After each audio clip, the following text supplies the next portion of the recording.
نحمده ونصلي على رسوله الكريم اما بعد فاعوذ بالله من الشيطان الرجيم بسم الله الرحمن الرحيم رب اشرح لي صدري ويسر لي امري واحلل عقدة من لساني يفقهوا قولي۔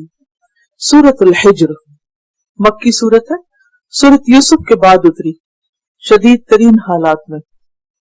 مکہ میں جب مسلمانوں کے حالات بہت تنگ ہوئے تو اس وقت یہ سورت نازل ہوئی۔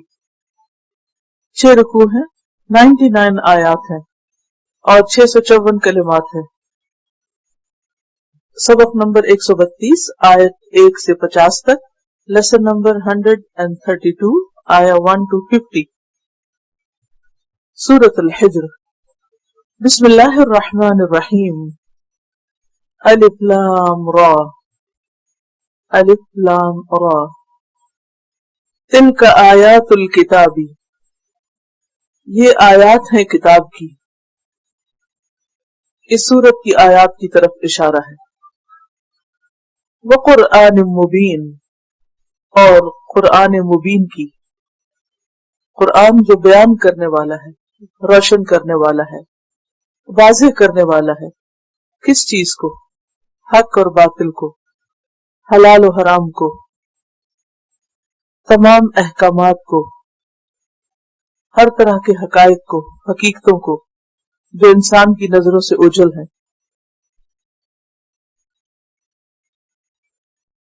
تو ان آیات سے بہت سی ایسی باتیں انسان کے علم میں آئیں گی جو انسان نہ جانتا تھا۔ ربما، کبھی کبھی، اور ربما کا لفظ اکثر کے لیے بھی آتا ہے، بہت وقت، اکثر اوقات۔ یودو، آرزو کرتے ہیں یا کریں گے، مضارع ہے جس میں دونوں معنی پائے جاتے ہیں۔ آرزو کریں گے، چاہیں گے، تمنا کریں گے یا کرتے ہیں۔ کون؟ الذین کفروا، وہ لوگ جنہوں نے کفر کیا۔ کیا تمنا کرتے ہیں؟ لو کانوا مسلمین، کاش وہ مسلمان ہوتے۔ اگر حال کے معنی میں لیا جائے کہ وہ تمنا کرتے ہیں، ان کے دل میں بھی آتا ہے کہ وہ مسلمان ہوتے، تو یہ اس صورت میں جب وہ اس دنیا میں اسلام کا کوئی فائدہ دیکھتے یا مسلمانوں کے اندر مشکلات کے باوجود پایا جانے والا اطمینان قلب دیکھتے، تو اس وقت ان کا دل چاہتا ہے کہ وہ بھی مسلمان ہوتے۔ لیکن پھر دنیا کی رونق، زینت، خواہشات مغلوب کر لیتی۔ لیکن ایک وقت ایسا آئے گا کہ وہ ضرور یہ تمنا کریں گے، خواہش کریں گے ان فیوچر کہ کاش وہ مسلمان ہوتے۔ وہ کون سا وقت ہے؟ مثلاً موت کے وقت، خواہ وہ اپنی طبعی موت مرے یا قیامت کے دن دنیا سے رخصت ہوں۔ سورۃ الانعام آیت 31 میں آتا ہے، حتی اذا جاءتہم الساعۃ بغتۃ، یہاں تک کہ جب ان کے پاس قیامت اچانک آ جائے گی، قالوا یا حسرتنا علی ما فرطنا فیہا، کہیں گے ہائے افسوس ہم پر جو بھی ہم نے اس میں کبھی کی، یعنی دنیا میں جو کچھ ہم نے کوتاہی کی۔ تو پھر ماضی ان کے لیے حسرتیں بن جائے گا، ریگریٹس ہوں گی۔ اسی طرح موت کے وقت جب موت کے فرشتے نظر آئیں گے تو حقیقت کھل جائے گی، اور اس وقت وہ تمنا کریں گے کہ کاش ہم ایمان والے ہوتے۔ پھر اسی طرح اگلے تو سارے مرحلے پھر ہیں ہی حسرت کے، جیسے قبر میں یا پھر قیامت کے دن اپنا انجام دیکھ کر، یعنی جہنم میں جاتے ہوئے، خصوصاً جب وہ مسلمانوں کو جنت کی طرف جاتے ہوئے دیکھیں گے تو اس وقت انہیں حسرت ہوگی۔ یا پھر یہ کہ بعض مسلمان جو نبی صلی اللہ علیہ وسلم کی شفاعت کی وجہ سے یا اپنے گناہ بھگتنے کے بعد جہنم سے نکالے جائیں گے، تو اس وقت کفار یہ تمنا کریں گے کہ کاش وہ بھی مسلمان ہوتے تو آج اس آگ سے نکال لیے جاتے، کیونکہ آگ میں ہمیشگی اس شخص کے لیے ہے جو اللہ پر ایمان نہ رکھتا ہو، جو بلیور نہ ہو۔ باقی اگر کوئی شخص بلیور ہے، مومن ہے، مسلم ہے، لیکن اس کے ساتھ اس نے کچھ ایسے گناہ بھی کیے ہیں کہ جن کی وجہ سے اسے سزا کے طور پر جہنم میں بھیجا گیا، تو بالآخر اسے وہاں سے نکالا جائے گا۔ جب وہ نکالے جا رہے ہوں گے تو ان کی حسرتیں اور بڑھ جائیں گی کہ کاش ہم بھی کلمہ تو پڑھ لیتے تو آج یہاں سے نکل جاتے۔ سورۃ الفرقان 27 میں آتا ہے یوم یعض الظالم علی یدیہ، قیامت کے دن ظالم اپنے دونوں ہاتھوں پہ کاٹے گا حسرت و ندامت کی وجہ سے۔ یقول کہے گا یا لیتنی اتخذت مع الرسول سبیلا، اے کاش میں نے رسول کے ساتھ راستہ بنایا ہوتا، رسول کا ساتھ دیا ہوتا۔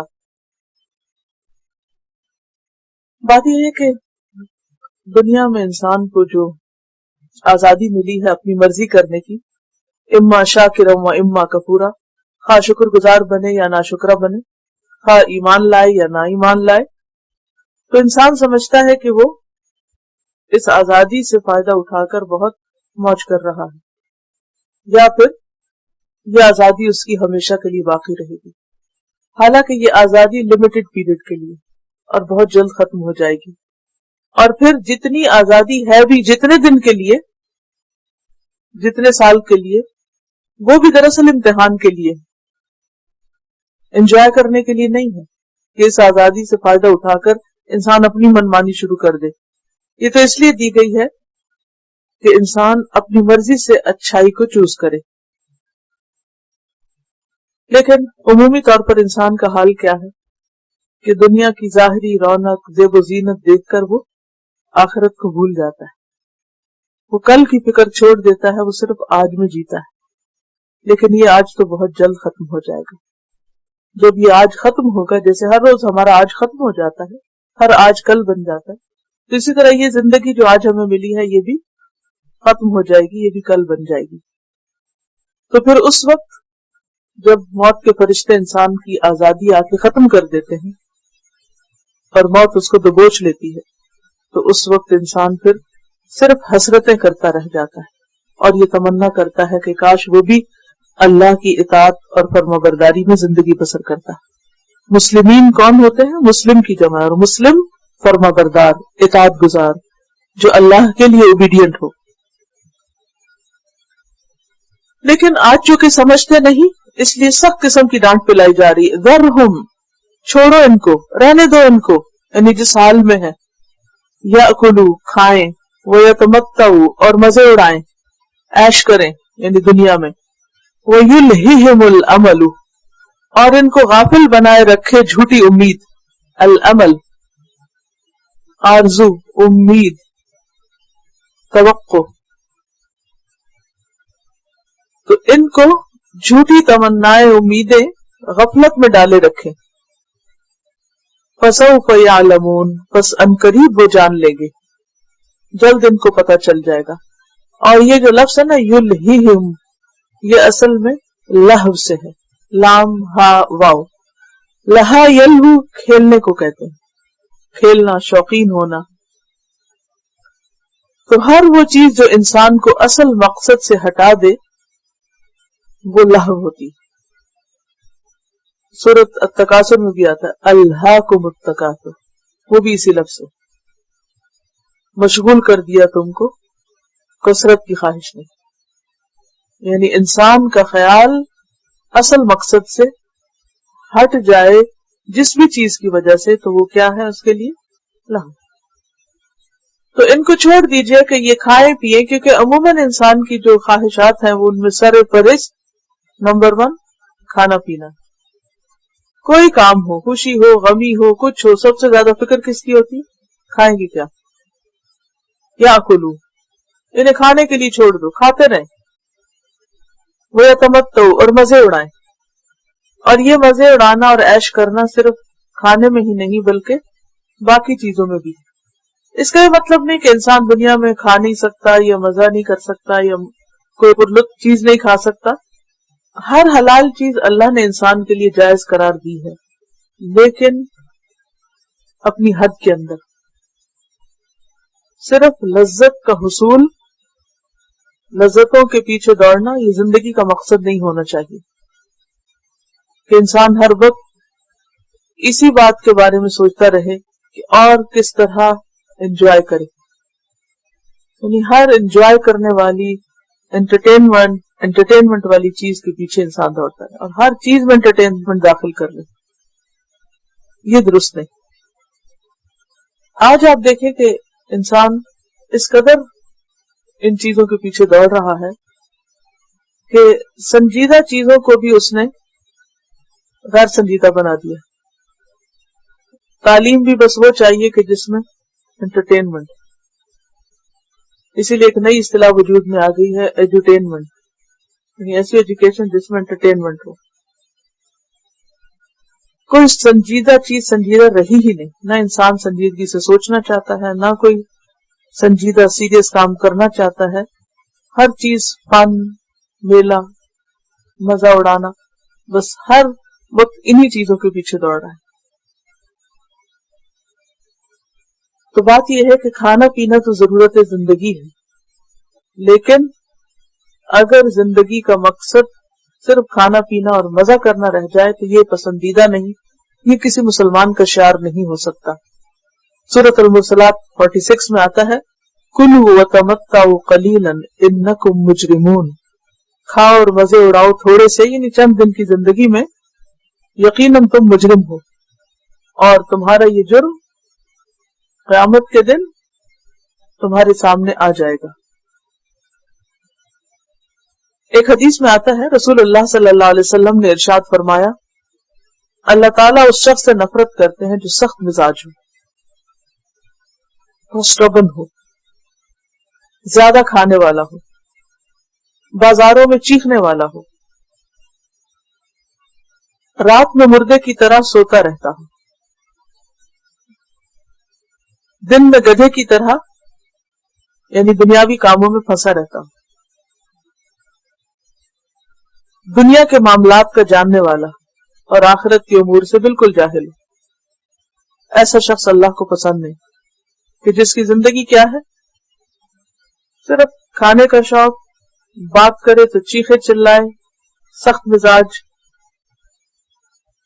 سونے کا شوق، اور پھر صرف دنیا کے کاموں میں جت جانے کا فکر، بس آخرت کی کوئی فکر نہیں۔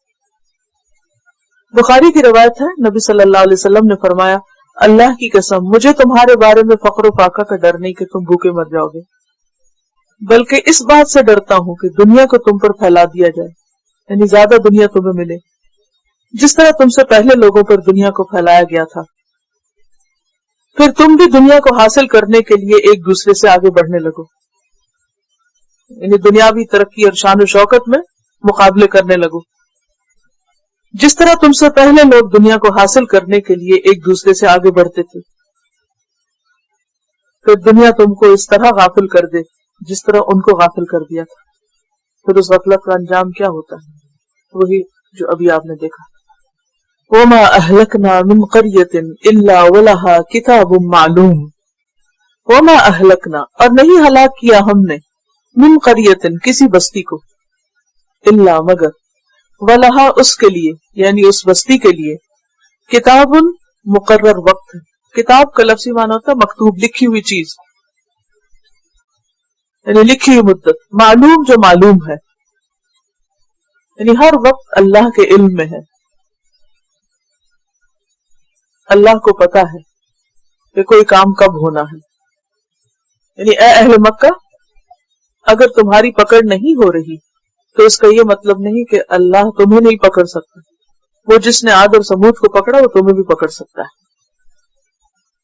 تم اپنی اس سرکشی، شرک، عناد اور الحاد سے باز آ جاؤ،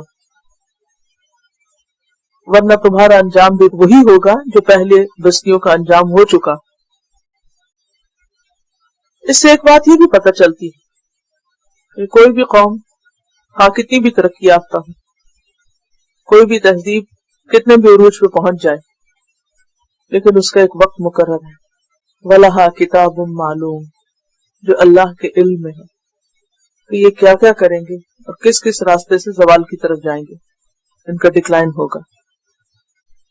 مَا تَسْبِقُ مِنْ أُمَّةٍ أَجَلَهَا وَمَا يَسْتَأْخِرُونَ، نہیں آگے نکل سکتی کوئی امت، کوئی قوم، اجلہا اپنے مقرر وقت سے، وما یستأخرون اور نہ وہ پیچھے رہ سکتے ہیں، کہ وقت سے پہلے بھی فیصلہ نہیں آئے گا اور مقرر وقت ٹلے گا بھی نہیں. جو وقت آ جائے گا تباہی کا تو پھر کوئی اس ڈکلائن کو روک نہیں سکے گا. جیسے کوئی چیز اوپر سے لڑکنا شروع کرتی ہے نا تو پھر وہ لڑکتی چلی جاتی, اسے کوئی تھام نہیں سکتا. تو اہل مکہ کو برے انجام سے ڈرایا جا رہا ہے. اور یہ سورت صرف اہل مکہ کے لیے تو نازل نہیں ہوئی, ہر ایک کے لیے اس میں عبرت, ہر ایک کے لیے سبق.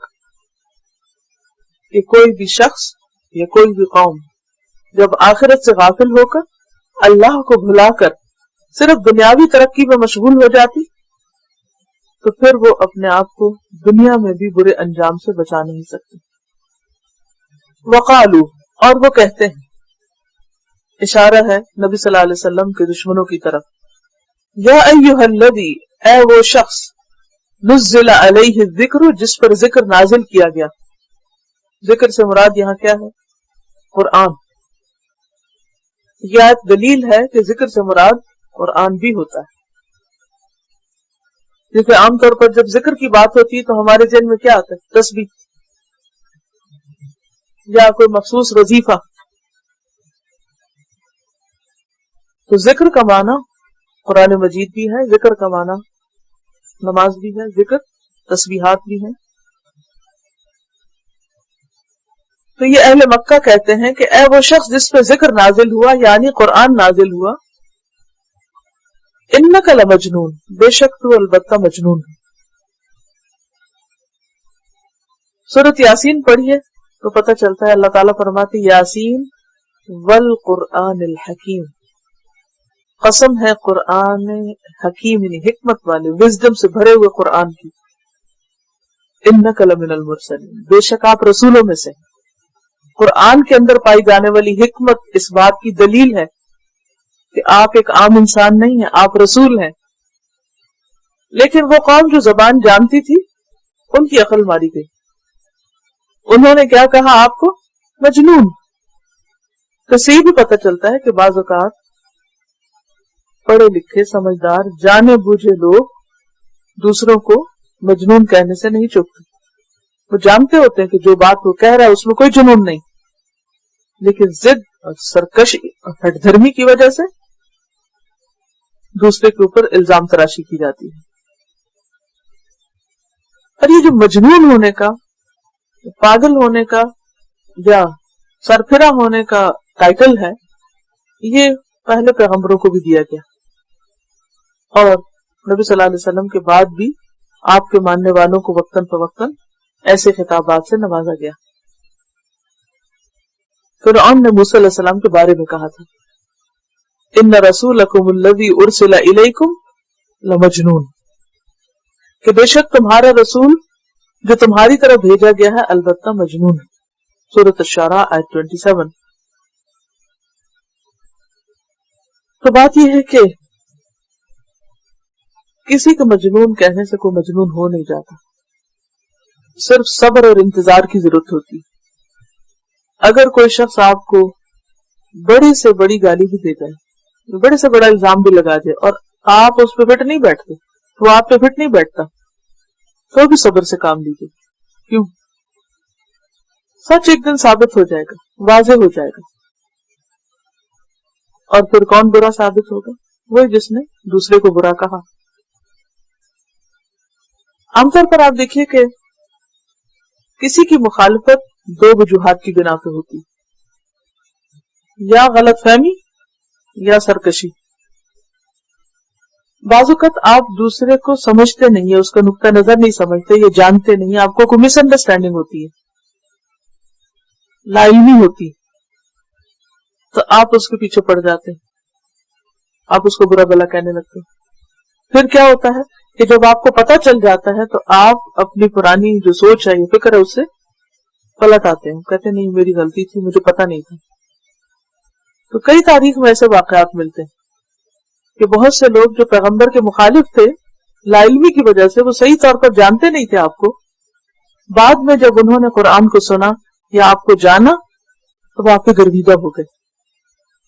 یہ غلط فہمی عام طور پر دشمنوں کی پھیلائی ہوئی ہوتی, جیسے بہت سارے لوگ نبی صلی اللہ علیہ وسلم کے بارے میں اہل مکہ کے پروپیگنڈے سے متاثر تھے. انہوں نے ڈائریکٹ آپ کو نہیں سنا تھا کہ آپ کیا کہتے ہیں, نہ کبھی قرآن سنا نہ پڑھا نہ جانا. ایسے لوگ غلط فہمی کا شکار تھے. ان سب نے جب حق جانا، غلط فہمی دور ہوئی، وہ ایمان لے آئے، پلٹ آئے، انا کا مسئلہ نہیں بنایا. انہوں نے کہا کہ ہاں ہم پہلے جانتے نہیں تھے.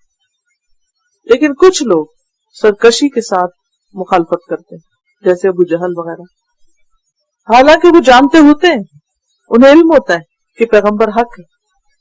اہل کتاب کے علماء، قرآن کہتے ہیں یعرفونہ کما یعرفون ابناءہم، وہ آپ کو اس طرح پہچانتے ہیں جیسے اپنے بیٹوں کو پہچانتے ہیں، لیکن اس کے باوجود وہ نہیں مانتے. کیوں نہیں مانتے؟ سرکشی تھی. بغیم بینہم، قرآن بغی کا لفظ استعمال کرتا ہے، یہ بغی سرکشی کو کہتے ہیں. ایسے لوگوں کے سامنے جتنے بھی آپ دلائل لے آئیں، جتنی بھی ان کو نصیحت کریں، جتنا بھی انہیں آپ سمجھائیں، وہ نہیں سمجھتے. پھر کیا کرنا چاہیے؟ عارض عن الجاہلین، اعراض برتنا چاہیے. سر نہیں پھوڑنا چاہیے پھر، کیونکہ آپ کا اپنا سر ہی پھوٹے گا. آپ اپنا رخ ایسی چیز کی طرف کر لیجئے کہ جہاں آپ بہتر یا پروڈکٹیو انسان ثابت ہوں. اب آپ دیکھیے کہ آپ کو بھی مجنون کہنے والے، کریزی کہنے والے دو طرح کے لوگ ہیں. ایک تو وہ جو میڈیا کے پروپیگنڈے سے متاثر ہے، وہ سمجھتے کہ اسلام بہت وحشیانہ مذہب ہے، اور وہ آپ سے ڈرے ہوئے بھی ہیں اور آپ سے خوف زدہ ہیں، لیکن ان کو آپ سے کوئی ضد، دشمنی، عداوت نہیں. وہ وہی دوہرا رہے ہیں جو وہ سنتے ہیں، اس لیے مجنون کہہ رہے ہیں کہ دوسرے آپ کو مجنون کہتے ہیں. ایسے لوگوں کو جب آپ کا اخلاق متاثر کرتا ہے یا آپ کی کوئی دلیل متاثر کرتی ہے تو وہ آپ کے قریبی ہو جاتے ہیں. ادفع باللتی ہی احسن فاذا الذی بینک وبینہ عداوۃ کأنہ ولی حمیم. لیکن کچھ لوگ صرف غلط فہمی کی وجہ سے آپ کو مجنون نہیں کہتے، ایکسٹریمسٹ نہیں کہتے، بلکہ سوچ سمجھ کے یہ سب کچھ ایجاد کرتے ہیں. ایسے لوگوں پر پھر کوئی نصیحت کارگر نہیں ہوتی. اور ہمیشہ سے یہ ہوتا چلا ہے، پیچھے آپ پڑھ بھی چکے کہ ہر دور میں پیغمبروں کے یا پیغمبروں کے ماننے والوں کے دشمن باقی رہے. مخالفت ختم نہیں ہو سکتی. وہ جیسے ایک محاورہ ہے کہ انسان سونے کا بھی بن جائے تب بھی کوئی نہ کوئی اس میں نقص نکال لے گا جسے نکالنا ہوگا. اگر کوئی انسان سونے کا بن جائے، کیوں مثال دی جاتی سونے کی؟ کیونکہ سونا ایک ایسی چیز ہے جس کی ویلیو ہر دور میں، ہر جگہ، ہر حال میں ہوتی ہے. یعنی اس قدر ویلیوبل شخص بھی کوئی ہو، اتنا قیمتی بھی ہو، تو بھی اس کے اندر کوئی نہ کوئی خامی انسان نکال ہی لیتے ہیں. تو آپ کو پتا ہونا چاہیے کہ آپ کیا ہیں. جیسے حدیث میں آتا ہے نا، الناس معادن کمعادن الذهب والفضة، لوگ کانوں کی طرح ہیں، سونے چاندی کی طرح. خیارهم فی الجاہلیت خیارهم فی الاسلام اذا فقہوا، جو ان میں جاہلیت میں اچھے ہوتے ہیں وہ اسلام لا کے بھی اچھے ہوتے ہیں جب وہ سمجھ جائیں. تو آپ کو پتا ہونا چاہیے کہ آپ سونا ہے یا چاندی ہے.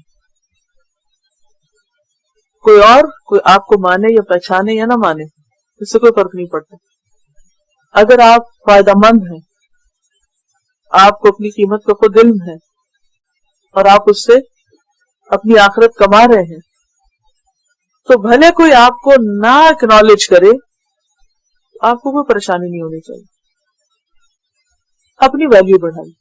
اور انسان کی ویلیو کس سے بڑھتی؟ اس کے علم، اخلاق، اس کے فائدہ مند ہونے سے. جتنے زیادہ آپ فائدہ، سونے کی ویلیو کیوں ہے؟ فائدہ مند ہے نا، زیادہ فائدہ مند ہے. کس کی نسبت؟ چاندی کی نسبت. لیکن آپ دیکھیے کہ فائدہ مند بننے کے لیے پھر انسان کو مشقتوں سے گزرنا پڑتا ہے، مخالفتوں کے باوجود بھی حق پر ڈٹے رہنا پڑتا ہے، استقامت اختیار کرنی پڑتی. بہت سے لوگ چھوٹی چھوٹی باتوں سے گھبرا جاتے ہیں اور حق کا راستہ چھوڑ دیتے ہیں. پیغمبروں کا طرز عمل آپ دیکھیے کہ انہوں نے کس قدر مشقتیں سہی، لیکن اپنا راستہ نہیں چھوڑا، اپنا کام نہیں چھوڑا. کسی نے مجنون کہہ دیا تو وہ پاگل نہیں ہو گئے حقیقی معنوں میں، ان پہ اس کا کوئی اثر نہیں ہوا. اور ایک شخص یہ ہوتا ہے کہ اگر کوئی اس کو پاگل کہہ دے تو وہ پاگل بن کے دکھا دیتا ہے. پاگل بننے سے پرہیز کیجیے. اور پاگل کب ہوتا ہے انسان؟ کیا چیز، کون سی کوالٹی انسان کو پاگل کرتی ہے؟ غصہ. تو جب بھی کوئی داعی، اس صورت کو صورت الدعات بھی کہا جاتا ہے، دین کی دعوت دینے والوں کی صورت. دعات دعوت ہوتی ہے نا، جیسے اسی طرح داعی ہوتا ہے تو اس سے دعات. جیسے دعا لکھتے ہیں نا، آگے گول تے ڈال دیں اور دال پہ پیش ڈال دیں. جو دین کا کام کر رہے ہیں یا دین کی طرف یا نیکی کی طرف لوگوں کو بلا رہے ہیں اور ان کے لیے ہر طرف سے مخالفت ہو جائے، حالات شدید ہو جائیں، تو پھر وہ لوگوں کی باتوں میں نہ آئے، لوگوں کے رویے ان کو ٹریگر نہ کریں. وہ پھر بھی جو اچھا کر رہے ہیں کرتے رہیں، جمے رہیں. لَوْ مَا تَأْتِينَا بِالْمَلَائِكَةِ،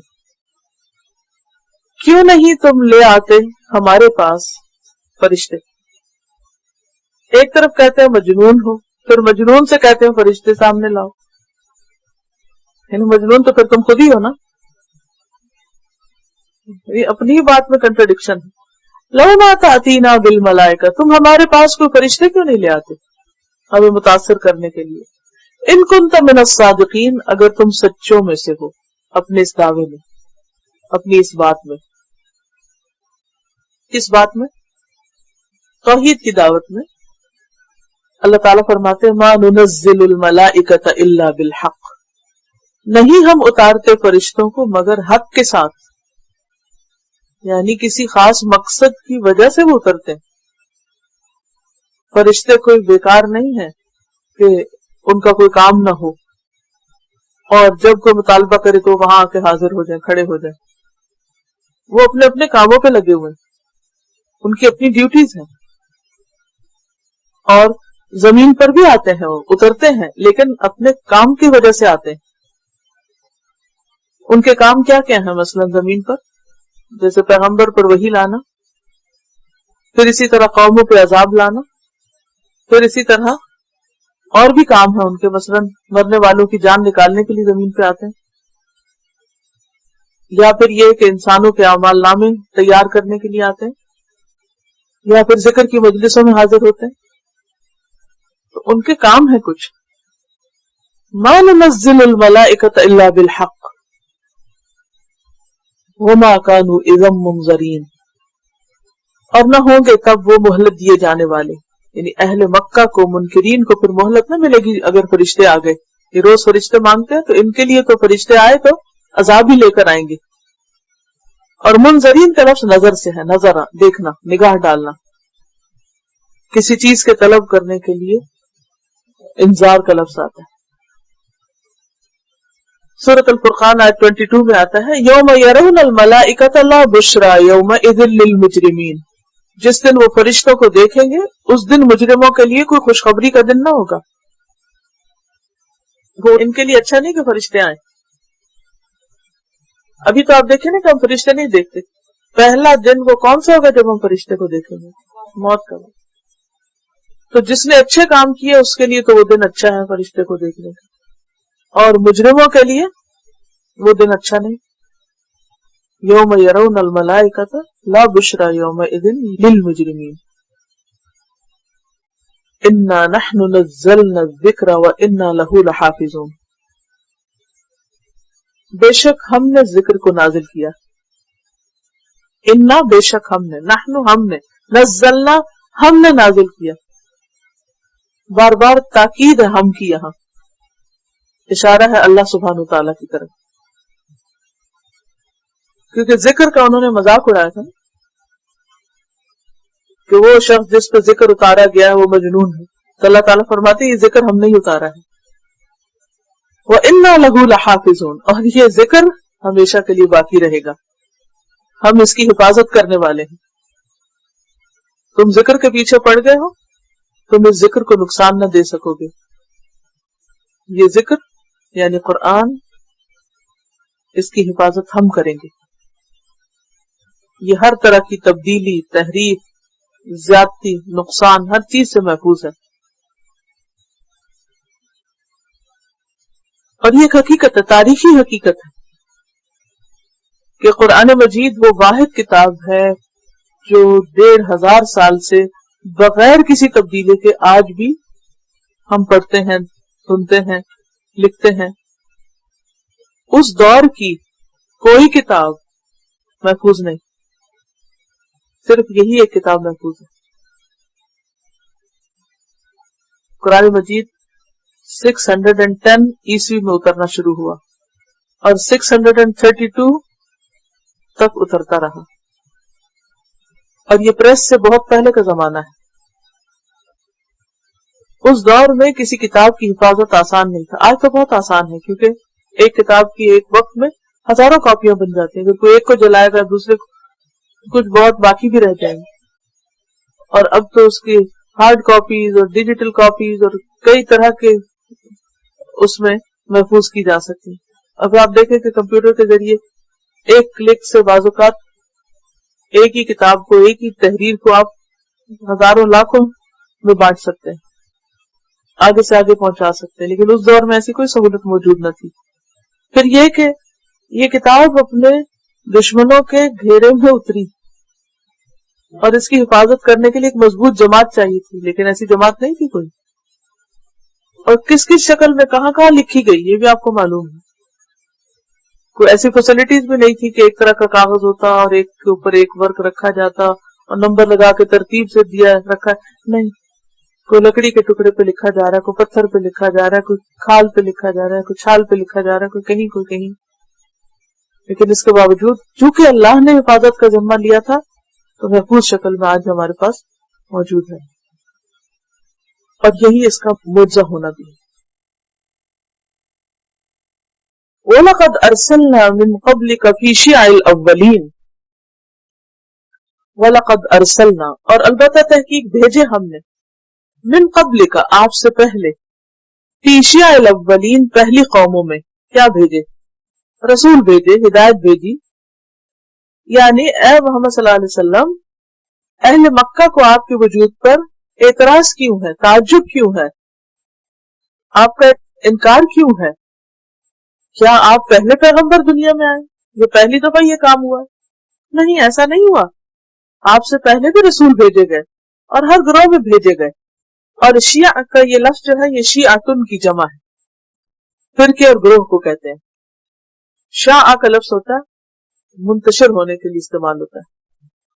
وَمَا يَأْتِيهِم مِّن رَّسُولٍ إِلَّا كَانُوا بِهِ يَسْتَهْزِئُونَ، اور نہیں آیا ان کے پاس کوئی رسول مگر وہ اس کا مذاق اڑاتے رہے، یعنی آپ سے پہلے بھی جتنے رسول آئے ان سب کا مذاق اڑایا گیا۔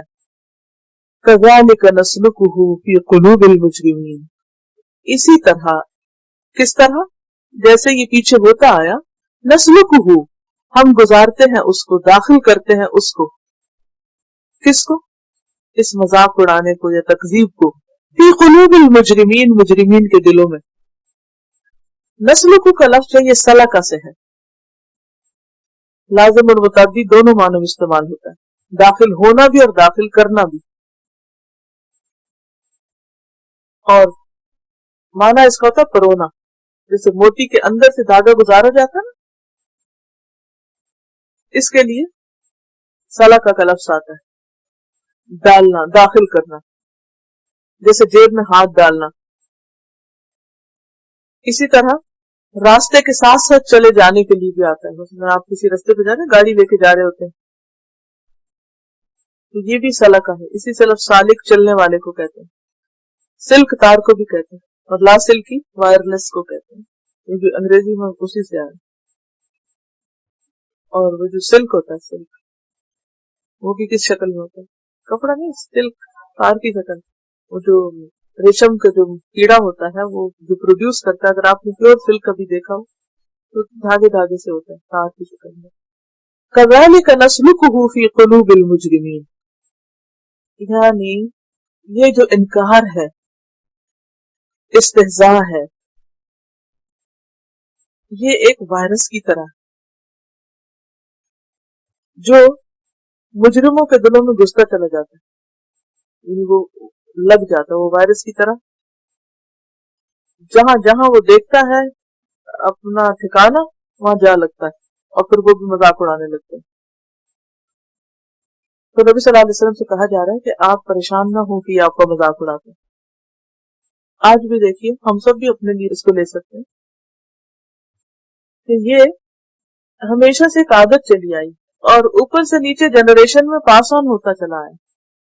یہ سارے ایک ہی دھاگے میں پروئے ہوئے ہیں. جو ایمان نہیں لاتا اس کو یہ وائرس لگ جاتا ہے اور ان کے دلوں میں گھستا چلا جاتا ہے, اور اس کی وجہ سے پھر وہ مخالفت کی باتیں ان کی زبان پہ آ جاتی ہیں. تو آپ فکر نہیں کریں, یہ تو ایک چلتی چیز ہے. لا یؤمنون بہ, وہ اس پر ایمان نہیں لائیں گے, یہ نہیں مانیں گے. وقد خلت سنت الاولین, اور تحقیق گزر چکی سنت یا دستور, طریقہ, رسم پہلوں کی. جیسے پہلے لوگ ایمان نہیں لائے, یہ بھی نہیں ماننے والے. خلق کا لفظ جو ہے خلا سے ہے, خلا یخلو, خالی جگہ جہاں عمارت مکان نہ ہو, تو زمان و مکان دونوں کے لیے استعمال ہوتا ہے. یعنی پہلوں کا طریقہ بھی گزر چکا ہے.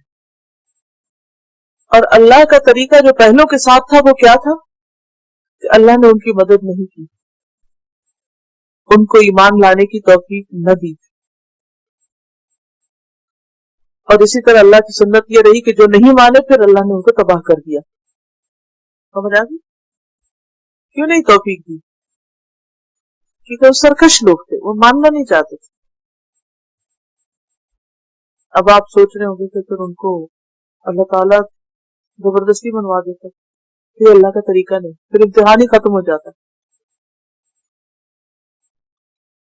اور ماننے والوں کا انعام اور انکار کرنے والوں کے اوپر زبردستی کا اقرار کروا کے ان سب کو برابر کرنا, پھر تو سارا حساب کتاب کا مقصد ہی فوت ہو جاتا ہے.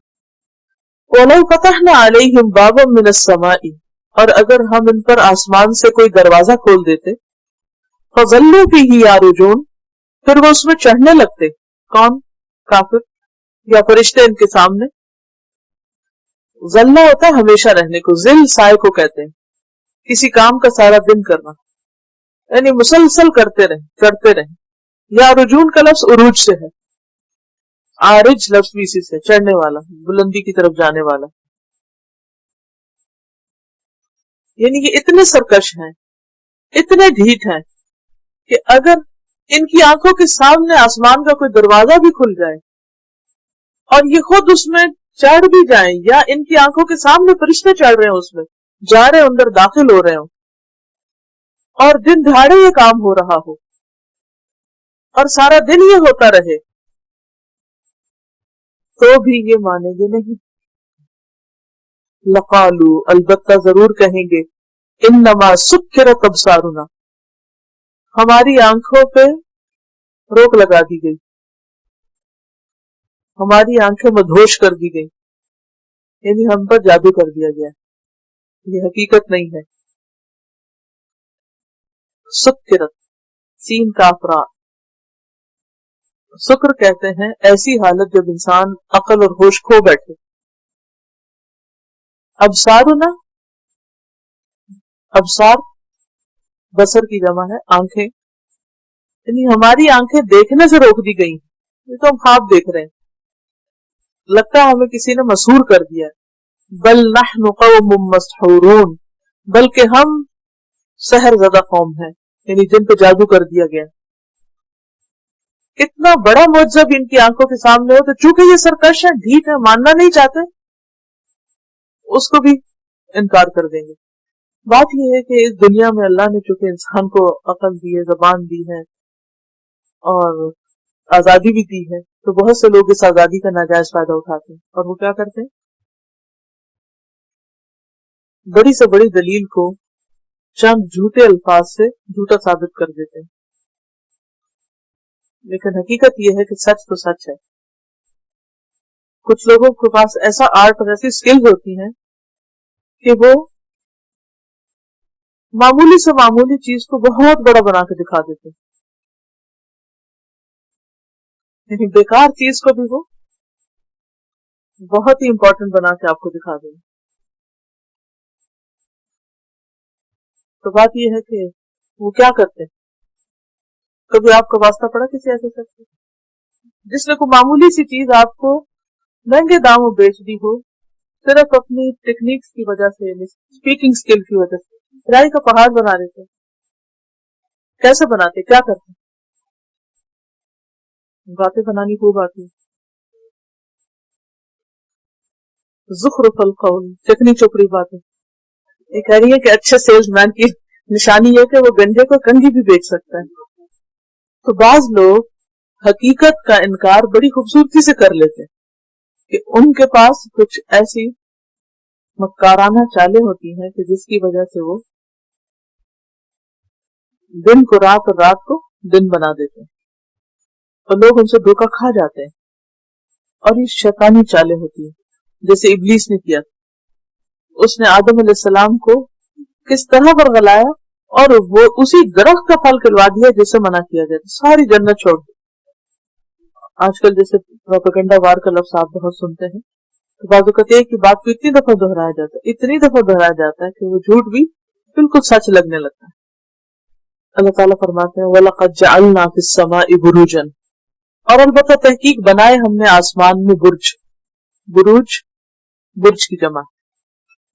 برج کا لفظ معنی ہوتا ہے ظاہر ہونا, وہ چیز جو دور سے نمایاں ہو, جیسے قلعہ وغیرہ. مراد اس سے سیارے ہیں, بڑے ستارے. وَزَيَّنَّاهَا لِلنَّاظِرِينَ, اور ہم نے انہیں دیکھنے والوں کے لیے خوشنما بنا دیا.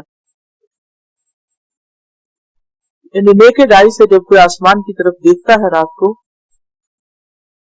جب کہ آسمان صاف ہو, کوئی بادل نہ ہو, کوئی گرد و غبار نہ ہو, تو آسمان پر رات کے وقت ستاروں کا جو سین ہے وہ انسان کو اللہ کی قدرت پہچاننے میں بہترین مددگار.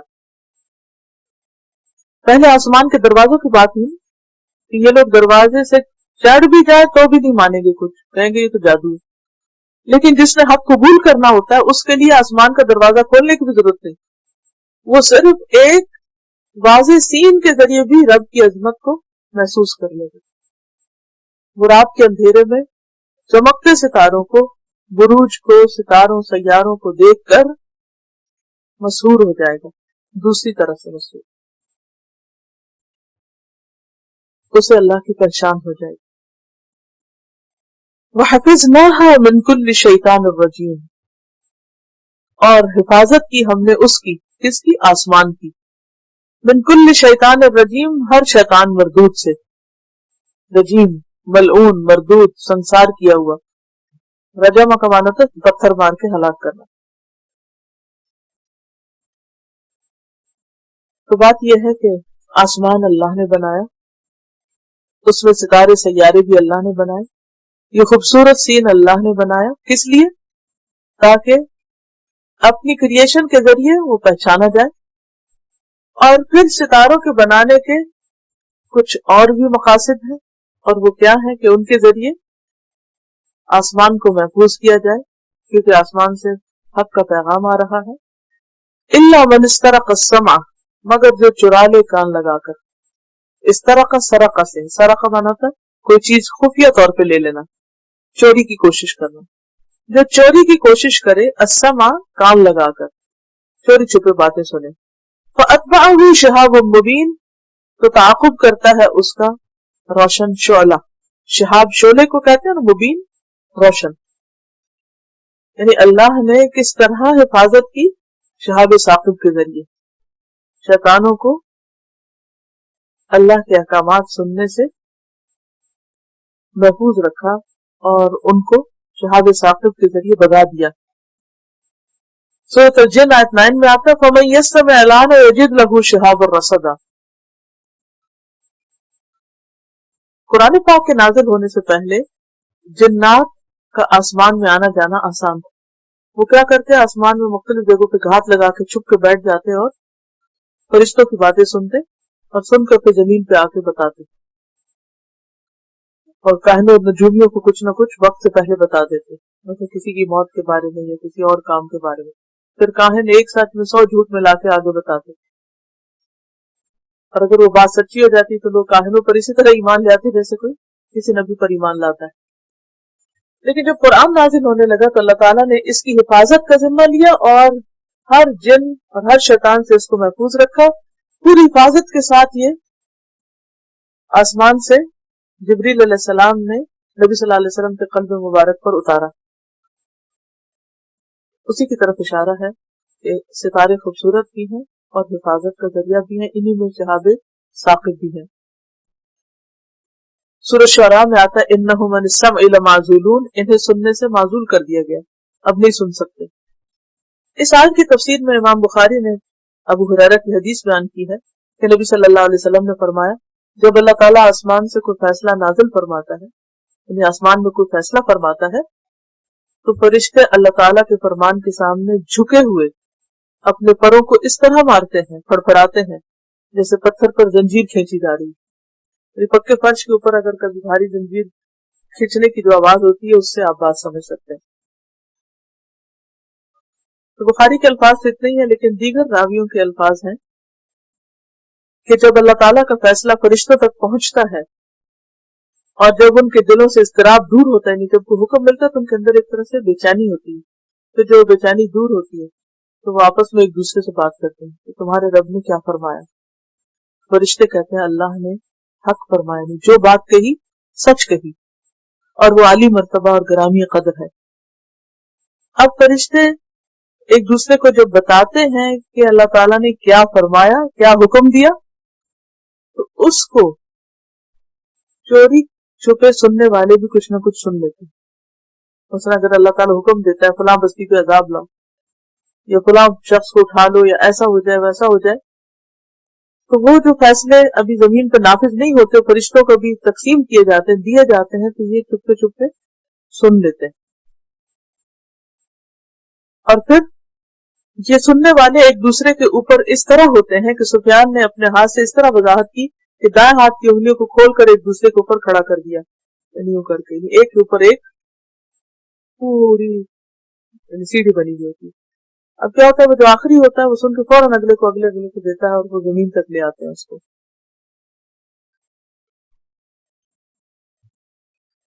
اور کبھی یوں بھی ہوتا ہے کہ قبل اس کے کہ سننے والا اس کو اپنے ساتھی تک پہنچائے، شہاب ثاقب آتا ہے اور اس کو جلا دیتا ہے۔ یعنی یہ بھی اللہ کے اذن سے ہوتا ہے کہ جتنی خبر اللہ نے پہنچانی ہے ان کے ذریعے پہنچا دے گا، اور اگر اللہ نہیں چاہتا کسی چیز کو پہنچانا تو اللہ کے اذن سے شہاب ثاقب آ کے اس دن کو ختم کر دیتا ہے۔ اور کبھی یوں ہوتا ہے کہ شہاب ثاقب اسے نہیں لگتا اور یہ بات اپنے سے نیچے والے ساتھی کی طرف منتقل کر دیتا ہے، حتیٰ کہ اسے زمین تک پہنچا دیتے ہیں۔ سفیان کی روایت میں ہے کہ پھر یہ بات زمین تک پہنچ جاتی اور وہ اس جادوگر یا کاہن کے منہ میں ڈال دی جاتی ہے، پھر وہ اس کے ساتھ 100 جھوٹ بولتا ہے، مگر پھر بھی اسے سچا سمجھا جاتا ہے جادوگروں کو۔ اور لوگ کہتے ہیں کہ کیا اس نے فلاں دن یہ بات نہیں کہی تھی کہ فلاں فلاں واقعات رونما ہوں گے، اور وہ ویسے ہی ہو گئے، حالانکہ اس کی پیشن گوئی اس بات کی وجہ سے سچی ثابت ہوتی ہے جو آسمان سے سنی گئی ہوتی ہے، اور جنات اس کو پہنچاتے ہیں۔ اس سے کئی اور باتیں بھی سمجھ میں آتی ہیں۔ اور کیا آپ پڑھتے ہیں نا بعض اوقات کی فلاں کسی نے پیشن گوئیاں کی، پریڈکشنز کی، سنتے ہیں؟ اچھا بعض اوقات وہ ویسے ہی ثابت بھی ہو جاتی ہوتا ہے نا۔ اب آپ کہتے ہیں کہ ایک طرف تو غیب کا علم کسی کو نہیں، تو ان کو کیسے پتہ چلا؟ بعض لوگوں کی پیشن گوئیاں ہر ثابت ہوتی، حالانکہ پیغمبر نہیں ہوتی، تو اس کی یہ وجہ ہوتی ہے ایسے لوگوں نے جنات اب مسخر کیے ہوتے، ان جنات کی دوستی ہوتی ہے اور جنات کے ساتھ جو ان کو پیغام رسانی کرتے ہیں، وہ جو اوپر تک ہے، کیونکہ ہر جن اوپر نہیں جا سکتا، ان کے لیے بڑی قوت والے جن اوپر جاتے، اور وہ بھی اتنا رسکی کام کرتے ہیں کہ فرشتوں کی باتیں سنتے ہیں چوری چھپے، اور بعض اوقات وہ سن رہے ہوتے ہیں، ابھی وہ بات انہوں نے دی ہوتی آگے دینے سے پہلے وہ مار دیے جاتے ہیں، جل جاتے ہیں، اور بعض اوقات ان کو اللہ کے اذن سے چھوڑ دیا جاتا ہے۔ جیسے سورۃ البقرہ میں بھی آتا ہے نا کہ وہ جو ہاروت اور ماروت تھے، وہ دونوں کیا کرتے تھے؟ لوگوں کو جادو سکھاتے تھے، اور وہ نہیں سکھاتے تھے مگر اللہ کے اذن سے، اور لوگ بھی ان سے کیا سیکھتے تھے؟ جس سے شوہر بیوی کے درمیان جدائی ہو۔ اور ساتھ ہی یہ فرمایا کہ وَمَا هُمْ بِضَارِّينَ مِنْ أَحَدٍ إِلَّا بِإِذْنِ اللَّهِ، اللہ کے اذن کے بغیر وہ کسی کو نقصان نہیں دے سکتے۔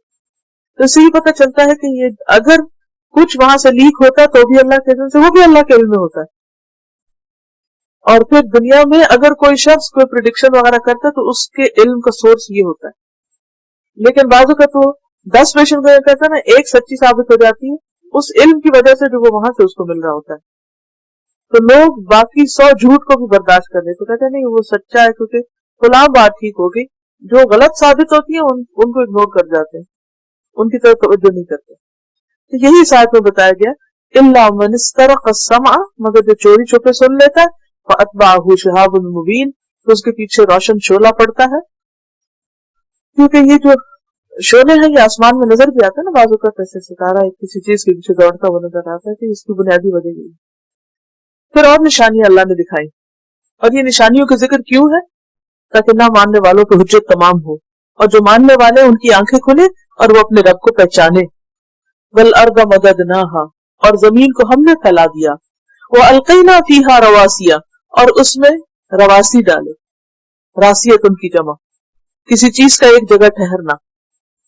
بوجھ، پہاڑ، یعنی زمین میں بوجھ ڈال دیے. وَأَنبَتْنَا فِيهَا مِن كُلِّ شَيْءٍ مَوْزُونٍ، اور اگا دی ہم نے اس میں یعنی زمین میں ہر موزوں چیز، ہر ضرورت کی چیز اندازے کے ساتھ. موزون کا لفظ ہے، اس کے 2-3 معنی. روٹ تو اس کا وزن ہے، واو زائی نون. وزن کس کو کہتے ہیں؟ تولنے کو، اور خاص مقدار جو ترازو میں تولی جاتی. اللہ تعالیٰ فرماتے ہیں کہ زمین کو پھیلایا بھی ہم نے، اور اس کے اندر پہاڑ بھی ہم نے کیلوں کی طرح گاڑ دیے، اور پھر پہاڑوں کے ساتھ ساتھ کچھ زمین کو نرم رکھا، اور اس میں سے ہم نے ہر طرح کی نباتات اگائی. اور ہر موضوع چیز یعنی جو ضرورت تھی. تو موضوع کے 2-3 معنی. ایک ہے اندازے کے ساتھ، ورنہ اگر اللہ تعالیٰ کسی ایک چیز کو اگنے کے لیے چھوڑ دے تو ساری زمین اسی سے ڈھک جائے، ہر جگہ وہی پیدا ہو جائے. لیکن آپ نے دیکھا ہوگا کہ ہر چیز کی لمٹ ہوتی. پھر اسی طرح وزن والی، پھر موضوع اور مناسب کے معنوں میں بھی آتا ہے. وَجَعَلْنَا لَكُمْ فِيهَا مَعَائِشَ، اور بنائے ہم نے تمہارے لیے اس میں معیشت کے سامان، یعنی زندگی گزارنے کے سامان، کھانے پینے کی چیزیں اور ضرورت کی چیزیں، خوراک، غلہ، پانی، دنیا کے اسباب. وَمَن لَّسْتُمْ لَهُ بِرَازِقِينَ، اور جن کے نہیں ہو تم رازق، یعنی ان کے لیے بھی مہیا کیے جن کو تم رزق نہیں دیتے. صرف تمہارے لیے نہیں، تمہارے ساتھ جو اور لگے ہوئے ہیں خادم، ان کے لیے بھی. مثلاً مویشی، اب دیکھیے کہ انسان کے لیے اللہ نے انعام پیدا کی، ان کے رزق کے سامان کس نے بنائے؟ اللہ نے. اور وہ ہم نہیں کھا سکتے، ورنہ تو انسان وہ بھی نہ ان کو شاید کھانے دیتا، خود ہی کھا جاتا، جس طرح مختلف چیزوں کو یوز کیا جا رہا ہے. پھر اسی طرح انسانوں کے جو غلام ہیں، پھر جنگلی جانور، درندے، کیڑے مکوڑے، سمندر کے جانور، ان سب کو انسانوں کے ہاتھ سے روزی نہیں ملتی. مت سوچئے کہ اگر آپ نے کتوں کے لیے اگر بہت خوبصورت قسم کے آئس کریمز اور کیک بنا لیے ہیں اور ان کے الگ سٹور بنا لیے ہیں تو تم رازق بن گئے. نہیں، اتنی مخلوق ہے گن نہیں سکتے، ان کو کون روزی دیتا جن کے لیے تم نے کوئی سٹور نہیں بنائے، جن کے لیے تم نے کوئی فیکٹریز نہیں بنائی. ہم نے تمہارے لیے زندگی گزارنے کے سامان پیدا کیے کہ تم جی سکو زمین معیشت طرف زندگی سے، یعنی وہ سب کچھ دیا کہ تم زمین پہ زندہ رہ سکو. اور صرف تم کو نہیں دیا، ان کو بھی دیا جن کو تم نہیں دیتے نہ دے سکتے ہو. وَمَن لَّسْتُمْ لَهُ بِرَازِقِينَ. انسان کی کمزوری اور بے بسی کو بتایا گیا، کیونکہ انسان جب چھوٹی سی کوئی چیز کر لیتا ہے نا تو بہت پراؤڈ فیل کرتا ہے. ہم نے جتنی اتنی ترقی کر لی کہ جانوروں کے لیے بھی ہم نے ایسے ایسے اسپتال کھولی. سب جانوروں کے لیے اسپتال آپ نے بنائے ہوئے نہیں. بے شمار مخلوق سمندر کی تہہ میں جیتی ہے، جاگتی ہے، مرتی ہے، بچے پیدا کرتے ہیں، بیمار ہوتے ہیں، تندرست ہوتے ہیں. کون ان کی ٹیک کیئر کر رہا ہے؟ انسان نے کوئی وہاں پر اپنی سسٹم لگائے ہوئے نہیں، یہ سارا سسٹم اللہ ہی کا بنایا ہوا. وَإِن مِّن شَيْءٍ إِلَّا عِندَنَا خَزَائِنُهُ، اور نہیں کوئی بھی چیز مگر ہمارے پاس اس کے خزانے ہیں، ذخیرے ہیں. خزائن کا لفظ ہے یہ خزانہ سے ہے، اسی سے خازن ہے، خزانچی، ٹریئر. ہر چیز ہمارے پاس بہترین مقدار میں موجود ہے. وَمَا نُنَزِّلُهُ إِلَّا بِقَدَرٍ معلوم، اور نہیں اتارتے ہم اس کو مگر معلوم اندازے کے ساتھ. اور یہ آپ دیکھتے ہیں کہ ایک چیز ختم ہوتی ہے تو ایک اور چیز آ جاتی ہے، پھر ایک اور چیز دریافت ہو جاتی ہے، اور انسان کی زندگی کے سامان چلتے رہتے ہیں. اور یہ بھی اللہ کا طریقہ ہے کہ سب کچھ اکٹھا ہی نہیں اتار دیا. مثلا آپ دیکھیے کہ بارش کو لیجیے، ہر سال بارش ایک خاص مقدار میں اترتی، نہ زیادہ نہ کم. ہمیں بعض اوقات لگتی ہے سال بہت بار کی، وہ یہ تو کہ ہمارے ہاں ہو رہی ہوتی، ورنہ جتنا پانی آسمان کی طرف جاتا ہے اتنا ہی واپس آتا ہے، وہاں نہیں گھر بنا کے رہتا، سارا واپس لوٹتا ہے۔ اب سمندر سے اٹھتا ہے، یہ بھی تو ہو سکتا تھا نا کہ سارا سمندر اٹھ کے سر پہ آ جائے، کس نے ایک حد رکھی ہے کہ بس اتنا اٹھنا ہے اور اتنا اترنا ہے اور کہاں کہاں اترنا ہے؟ اور پھر آپ دیکھیں کہ سارا پانی لیکوڈ بھی نہیں ہوتا، بہت سی برف بھی اترتی، جو پہاڑوں کی چوٹیوں پر تمہارے ہاتھوں سے اوپر جم جاتی۔ ایک سمندر کھاٹے مارتا ہے اور ایک سمندر جمع ہوا ہے تمہارے سروں پہ۔ جو پہاڑوں کی چوٹیوں پہ برف ہے وہ کسی سمندر سے کم نہیں ہے، لیکن وہ جمع ہوا سمندر۔ بعض جھیلیں ایسی، بعض جگہ پر ایسی جگہ پہ پانی ہے، انٹارکٹک کے علاقے میں، کہ جہاں 2-2 میل تک برف جمی ہوئی ہے، اس کے نیچے میٹھے پانی کے ذخیرے ہیں۔ اور پھر یہ جو پہاڑوں کی چوٹیوں پہ برف جم جاتی ہے، وَمَا نُنَزِّلُهُ إِلَّا بِقَدَرٍ مَعْلُومٍ، پھر وہ سمر آتی ہے، پھر آہستہ سے پگھلتا ہے، پھر پانی اندازے کے مطابق اترتا جاتا ہے اور تم خوب عیش کرتے رہتے ہو، جتنا چاہتے ہو پھر استعمال کرتے ہو۔ یہ سب پلاننگ کس کی؟ انسان کی نہیں ہے، یہ اللہ کی۔ پھر گلیشیئرز کی شکل میں پانی رکھ دیا اس نے، میٹھا پانی جو انسان کی ضرورت ہے استعمال کرے۔ اور سمندر کے اندر ایسی ندیاں، ایسی سٹریمز اور ایسے علاقے ہیں کہ جہاں پر میٹھا پانی، یہ سب کچھ کس نے بنایا؟ اللہ نے بنایا۔ پھر اسی طرح صرف یہ بارش نہیں، ہر چیز، پھلوں میں آپ دیکھیے، جانوروں میں دیکھیے، آندھی طوفان ہواؤں میں دیکھیے، ہر چیز کا ایک اندازہ، ایک لمٹ ہے، ایک حد ہے، اس سے آگے نہیں جاتی، اور یہ سب کچھ کرنے والا اللہ ہے۔ وہ ارسلنا الریاح لواقح، اور ہواؤں کو بھی ہم ہی نے بھیجا، لواقح بارآور کرنے والی، جو پولینیشن کرتی۔ اور آپ دیکھیں کہ ونڈ پولینیشن ہے، معروف مشہور ہے، پولن گرینز کے ذریعے، اور پولن گرینز کس کے ذریعے اڑتے ہیں؟ ہواؤں کے ذریعے۔ تو لواقح لاقح کی جمع ہے، اور لاقح کا مطلب ہوتا ہے جو بارآور کرتے۔ بارآور کا کیا مطلب ہے؟ بوجھل کر دے، پودوں کو پھلدار کر دے، کیونکہ میل فیمیل ہوتا ہے نا پودوں میں بھی، پولینیشن، یعنی یہ فرٹیلائزیشن جو ہے یہ پولینیشن سے ہوتا ہے، اور یہ پولینیشن ہوا کے ذریعے ہوتی۔ وَأَرْسَلْنَا الرِّيَاحَ لَوَاقِحَ، یہ ہوائیں ہم نے بھیجی۔ اسی طرح صرف ونڈ پولینیشن اور وہ ان کو پولن کو ہی نہیں اڑائے پھرتی، بلکہ ہوا ہی پانی کو بھی اڑائے پھرتی ہے بادل کی شکل میں، وہ بھی لواقع ہے۔ فَأَنزَلْنَا مِنَ السَّمَاءِ مَاءً، پھر آسمان سے ہم نے پانی اتارا، یہ واٹر سائیکل کی بات ہو رہی۔ فَأَسْقَيْنَاكُمُ، پھر ہم نے اس کو پلایا ہے تمہیں، یہ پانی ہم نے اس سے پلایا۔ اب دیکھیے کہ سمندر نمکین ہے، اور ہوا وہاں سے جو پانی اٹھاتی ہے اوپر لے جاتی ہے، اور بادلوں کے ذریعے جو برستا ہے وہ میٹھا ہوتا ہے۔ فَأَسْقَيْنَاكُمُ، اس میں سے ہم تم کو پلاتے بھی ہیں، یہ سلسلہ ہم نے رکھا ہے۔ وَمَا أَنْتُمْ لَهُ بِخَازِنِينَ، اور تم اس کو ذخیرہ کرنے والے نہیں ہو۔ اگر ایک ہی دفعہ اللہ تعالیٰ سارا پانی زمین پہ رکھ دیتے میٹھا، کہ اچھا یہ میٹھا ہے، یہ نمکین ہے، یہ اس کام میں لے آنا، یہ پھر کیا کرتے ہم اس پانی کا؟ کس قدر پولوٹ کر دیتے۔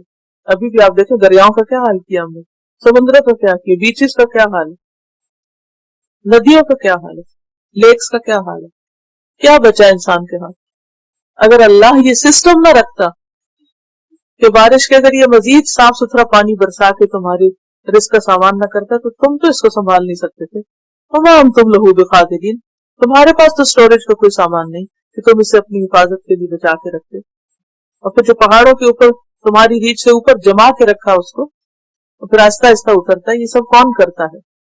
اللہ ہی کرنے والا ہے۔ وَإِنَّا لَنَحْنُ نُحْيِي وَنُمِيتُ وَنَحْنُ الْوَارِثُونَ، اور بے شک ہم زندگی دیتے ہیں اور ہم ہی موت دیتے ہیں، اور ہم وارث ہوں گے، ہم باقی رہنے والے ہیں، تم سب ختم ہو جاؤ گے۔ سورۃ البقرہ میں آتا ہے نا، کیف تکفرون باللہ وکنتم امواتا فاحیاکم ثم یحییکم ثم یمیتکم ثم الیہ ترجعون۔ سورۃ مریم 40 میں آتا ہے انا نحن نرث الارض ومن علیہا والینا یرجعون، زمین کے ہم وارث ہوں گے اور جو بھی اس پر ہے، اور ہماری طرف سب لوٹائے جائیں گے۔ وَلَقَدْ عَلِمْنَا الْمُسْتَقْدِمِينَ مِنْكُمْ وَلَقَدْ عَلِمْنَا الْمُسْتَأْخِرِينَ، اور البتہ تحقیق ہم جانتے ہیں اگلے لوگوں کو بھی جو تم میں سے ہیں، اور البتہ تحقیق ہم جانتے ہیں پیچھے آنے والوں کو بھی۔ مستقدم اور مستأخر کی جمع ہے، مستقدمین اور مستأخرین۔ مستقدمین اگلے لوگ یعنی نیکیوں میں آگے جانے والے، یہ گزرے ہوئے لوگ جو پہلے پیدا ہوئے اور فوت ہو چکے،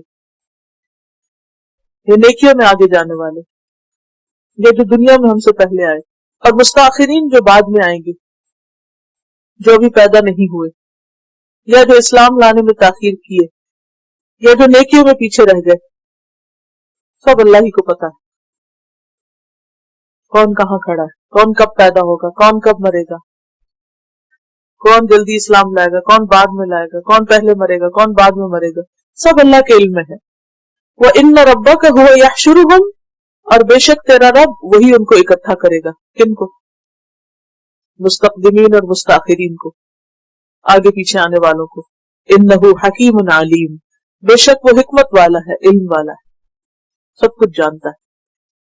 وَلَقَدْ خَلَقْنَا الْإِنسَانَ مِنْ صَلْصَالٍ مِّنْ حَمَإٍ مَّسْنُونٍ، اور البتہ تحقیق ہم نے پیدا کیا انسان کو، اور یہاں انسان سے مراد آدم علیہ السلام۔ کس سے پیدا کیا؟ سلسال سے۔ سلسال کیا ہے؟ کھنکنے والی خشک مٹی۔ کبھی مٹی کے برتن دیکھیں گے آپ نے تو بچتے ہیں نا۔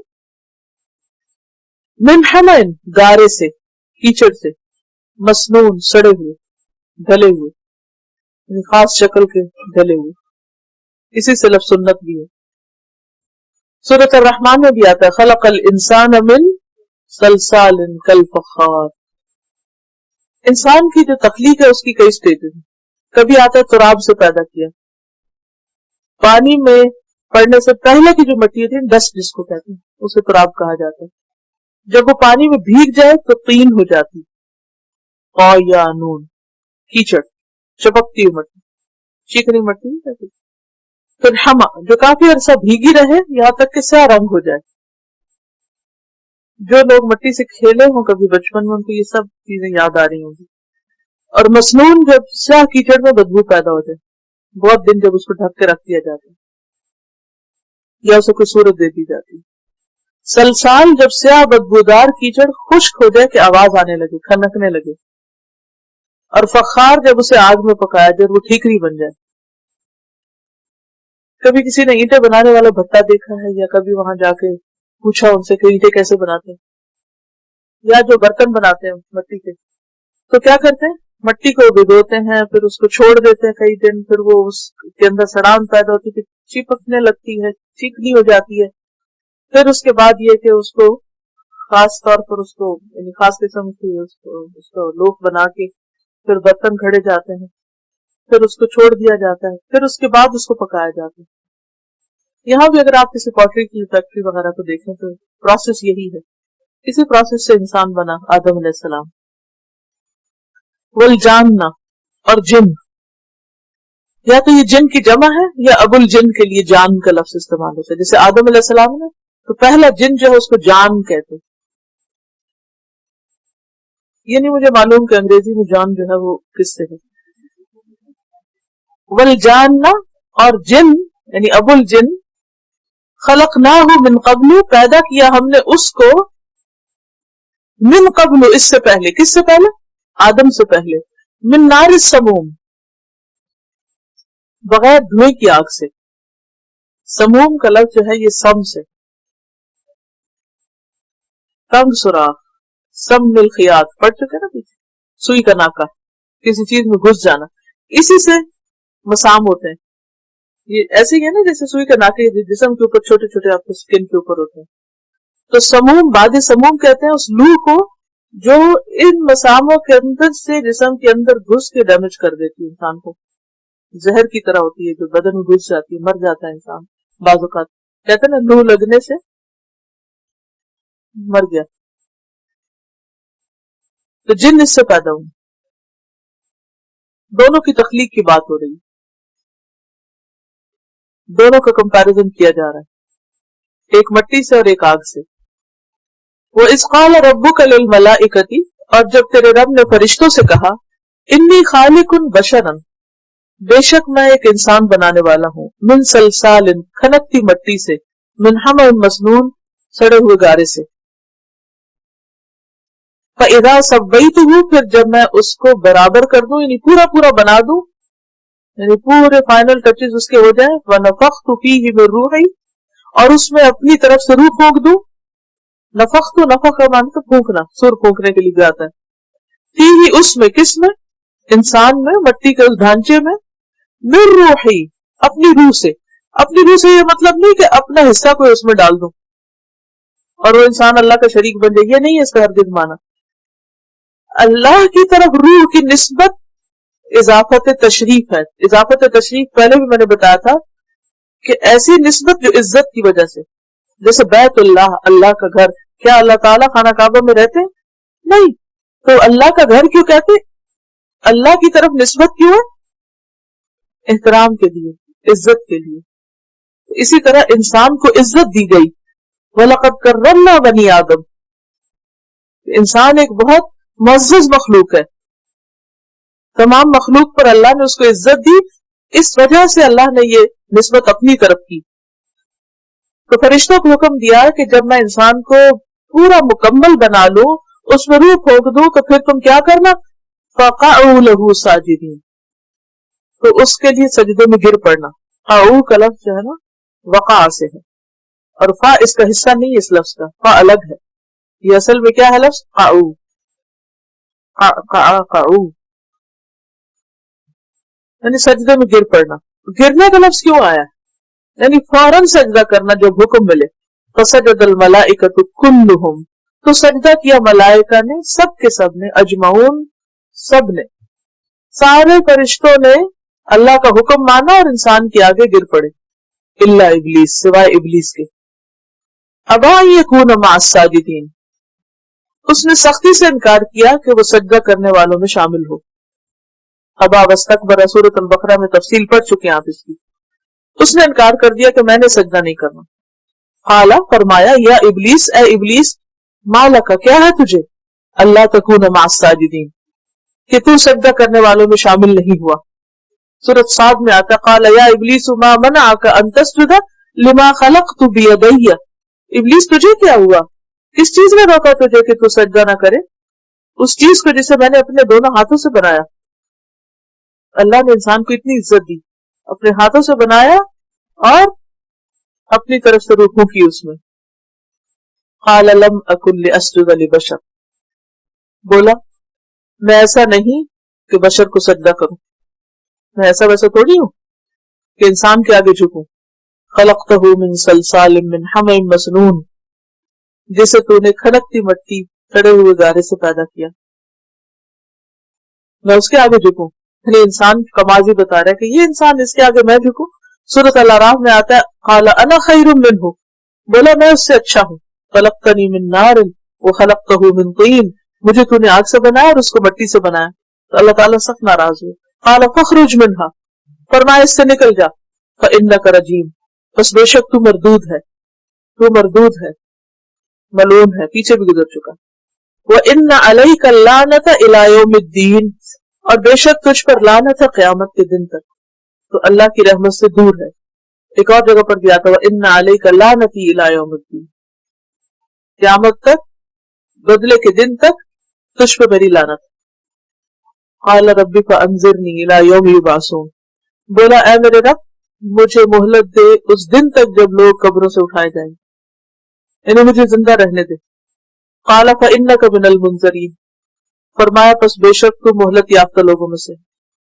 اس سے کیا بات پتہ چلتی کہ باقی جن تو جیتے مرتے ہیں لیکن ابلیس نہیں مرے گا، کیوں؟ ہر دور میں انسانوں کو گمراہ کرنے کے لیے۔ الی یوم الوقت المعلوم، اس دن تک جس کا وقت معلوم ہے، کس کو؟ اللہ کو۔ قال ربی، بولا اے رب، بما اغویتنی، کیونکہ تو نے مجھے گمراہ کیا۔ اغویتنی کا لفظ اغوا سے ہے، گمراہ کرنے کے معنوں میں۔ لأزینن لہم فی الارض، میں ضرور خوبصورت بنا کے پیش کروں گا ان کے لیے زمین میں، خوشنما بنا دوں گا ان کے لیے زمین میں، یعنی بہت سی چیزوں کو ان کے لیے جو بیکار بھی ہوں گی بہت خوبصورت بنا کے پیش کروں گا، یعنی معمولی چیزوں میں اٹریکشن پیدا کر دوں گا جس کی وجہ سے وہ بیکار چیزوں میں الجھے رہیں گے۔ وَلَأُغْوِيَنَّهُمْ أَجْمَعِينَ، اور میں البتہ ضرور ان سب کو گمراہ کر دوں گا۔ یہ ہے اس کا ٹارگٹ، یہ ہے اس کا پروگرام۔ اس نے یہ نہیں کہا میں بعض کو گمراہ کروں، اسے میں سبھی کو کر دوں گا۔ إِلَّا عِبَادَكَ مِنْهُمُ الْمُخْلَصِينَ، مگر تیرے بندے ان میں سے جو چنے ہوئے، جو چن لیے گئے، ہاں ان پہ میرا بس نہیں چلے گا۔ لَأَحْتَنِكَنَّ ذُرِّيَّتَهُ إِلَّا قَلِيلًا، سورۃ الاسراء میں آتا ہے، اور سورۃ الحجر میں اللہ تعالیٰ فرماتے إِنَّ عِبَادِي لَيْسَ لَكَ عَلَيْهِمْ سُلْطَان۔ تو بات یہ ہے کہ ہر انسان شیطان کی زد میں ہے، ہر انسان شیطان کی زد میں ہے۔ پھر یہ بات پتہ چلتی ہے یہاں سے کہ برائیوں کو بھلائیاں بنا کے دکھاتا ہے، بیکار چیزوں کو خوبصورت بنا کے پیش کرتا ہے، لیکن اس سے بچنے کے لیے کیا ضروری ہے کہ انسان اپنے اندر شعور پیدا کرے۔ قال هذا صراط علی مستقیم، اللہ تعالیٰ نے فرمایا یہ ہے راستہ مجھ پر سیدھا، یعنی مخلصین کو بچانا اور سیدھے رستے پر رکھنا تو میرا ہی کام ہے۔ اس سے کیا پتہ چلتا ہے کہ اگر کوئی شیطان کی چال اور وار سے بچنا چاہے تو کیا بن جائے؟ مخلص، اور اس کے لیے اخلاص ضروری ہے کہ ہر حال میں سیدھے رستے کو اختیار کیے رکھے، کوئی چیز کتنی بھی اٹریکٹیو کیوں نہ ہو، کتنی بھی خوبصورت کیوں نہ ہو، اگر وہ اللہ کی مرضی کے خلاف ہے تو اس کی طرف نہ جھکے۔ ان عبادی لیس لک علیہم سلطان، بے شک میرے بندے ان پر تیرا کوئی زور نہیں ہوگا، یعنی میرے مومن بندوں پہ تیرا زور نہ ہوگا۔ الا من اتبعک من الغاوین، مگر جو تیری پیروی کریں گمراہ ہونے والوں میں سے، کجرا لوگوں میں سے۔ تو ایک طرف ہے مخلصین اور دوسری طرف ہے غاوین، ایک ہے صراط مستقیم پہ چلنے والے اور دوسرے ہیں ٹیڑھی راہ پہ چلنے والے۔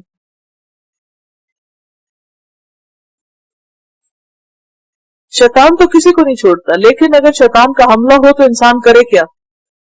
قرآن پاک میں آتا ہے وَإِمَّا يَنزَغَنَّكَ مِنَ الشَّيْطَانِ نَزْغٌ فَاسْتَعِذْ بِاللَّهِ إِنَّهُ سَمِيعٌ عَلِيمٌ، اگر شیطان تمہیں پھسلانا چاہے، یعنی دھوکہ دینا چاہے، یعنی وسوسہ ڈالے تجھ کو، کوئی بھی وسوسہ، تو کیا کرو؟ اعوذ باللہ من الشیطان الرجیم پڑھ لو، اللہ کی پناہ میں اپنے آپ کو دو۔ کیسے پتہ چلے کہ ہم پہ شیطان کا حملہ ہوا یا نہیں؟ کوئی بڑی علامت حدیث میں ہے، نبی صلی اللہ علیہ وسلم نے شیطان سے کہا فَأَخْبِرْنِي بِأَيِّ شَيْءٍ تَغْلُبُ ابْنَ آدم، اچھا یہ بتاؤ کہ تم ابن آدم پر کس چیز کے ساتھ غالب آتے ہو؟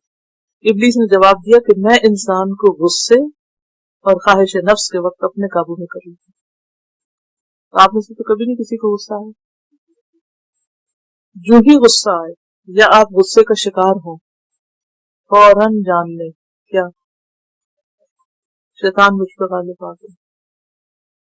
اب یہ آپ کا کام ہے کہ آپ اس کو نیچا دکھائیں، اس کے چنگل سے باہر نکلیں۔ اب دیکھیں کہ جب کوئی کسی کو دبوچ لیتا ہے نا، پکڑ لیتا ہے، تو اس سے اپنے آپ کو چھڑانا بھی بعض اوقات بڑا مشکل ہوتا ہے۔ جیسے کسی سے آپ لڑائی کر کے جنگ کر کے باہر نکلتے، عموماً جب انسان کو غصہ آ جاتا ہے نا تو اس کیفیت سے نکلنا بھی بڑا مشکل ہوتا ہے۔ شیطان پھر کیا کوشش کرتے ہیں کہ انسان کو جسٹیفائی کر، نہیں نہیں تمہارا غصہ بالکل ٹھیک ہے، تو تم بالکل ٹھنڈے نہ ہونا۔ اور خواہش نفس، خواہشات، ڈیزائر، ان کے راستے سے انسان داخل ہوتا ہے۔ جن چیزوں کو اللہ نے حرام کیا ہے ان کو یہ خوبصورت بناتا ہے، پھر انسان اس کی طرف اٹریکٹ ہو جاتا ہے، پھر انسان کہتا ہے بس میں ان کو حاصل کر لوں چاہے کچھ بھی ہو، اور اللہ تو معاف کرنے والا۔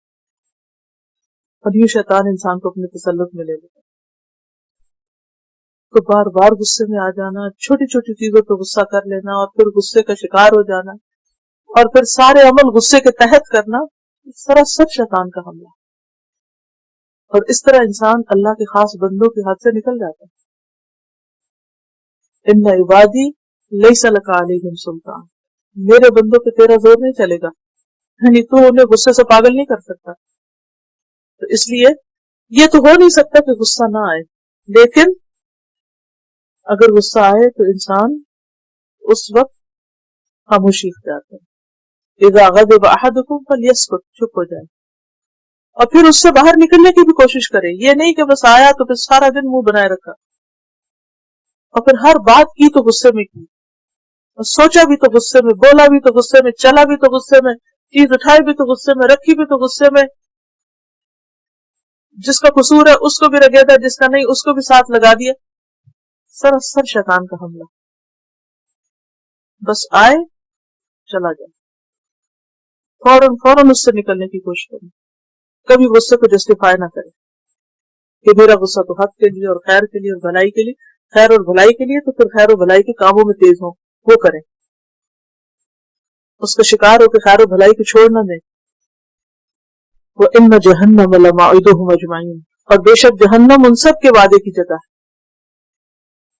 شیطان خود بھی اور اپنے چیلوں کو بھی پھر وہاں لے کے جائے گا. وہ آگ سے بنا ہے اور پھر آگ ہی ان سب کا ٹھکانہ ہوگی. لَهَا سَبْعَةُ أَبْوَابٍ، اس کے 7 دروازے.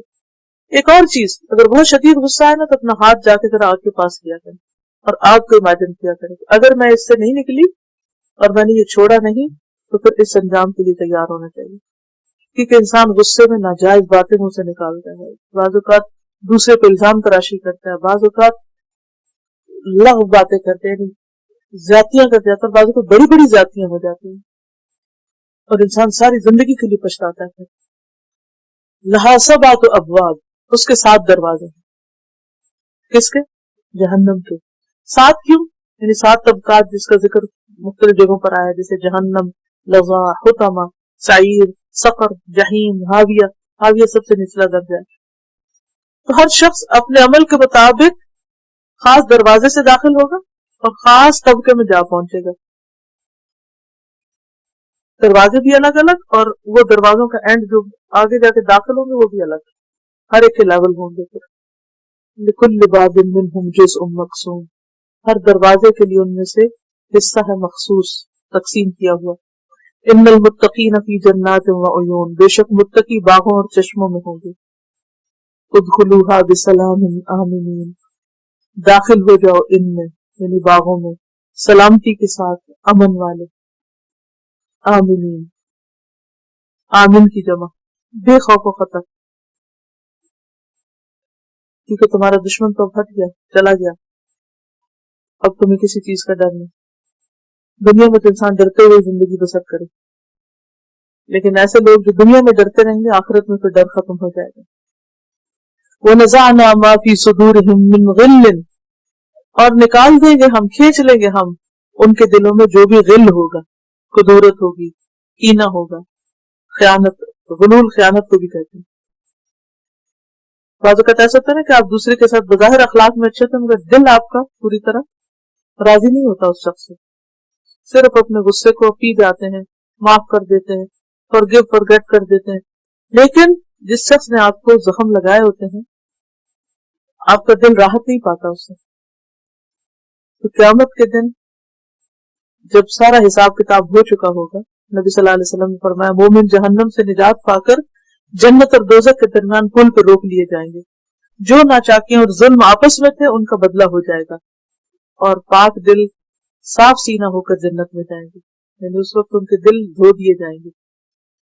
بعض اوقات 2 لوگ اچھے ہو سکتے ہیں، نیک ہو سکتے ہیں، مگر دونوں کے درمیان کلیشز ہو سکتے ہیں جس کی وجہ سے دونوں ایک دوسرے سے دور ہو جاتے ہیں قلبی طور پر،